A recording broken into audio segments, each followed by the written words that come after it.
Hey, miss. How much is your outfit? Ano po? 2,000 pesos yung set sa department store.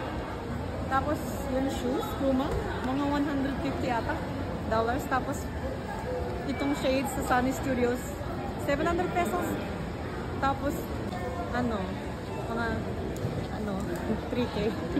3K Dollars. AUD naman, hindi AUD. Yung Okay. And then the earrings? Oh, the earrings po galing sa Ongpin. Ano yan? Ongpin po yan. So, 10,000 pesos siya. Hindi naman, sakto lang. Parang marami kaya pang earrings. Ay, hindi ko na alam kung magkano yan. Mga few $100 din. Tapos yung sing-sing ko na binubudol sa akin. Ito po, 2K na ata siya ngayon. $2,000? Tapos ito mas mura naman, ito pala yun, sorry. 1,500 sa Cartier. Tapos Okay. ito 1,000 na lang. Okay, thank you, miss. Thank you po. Yung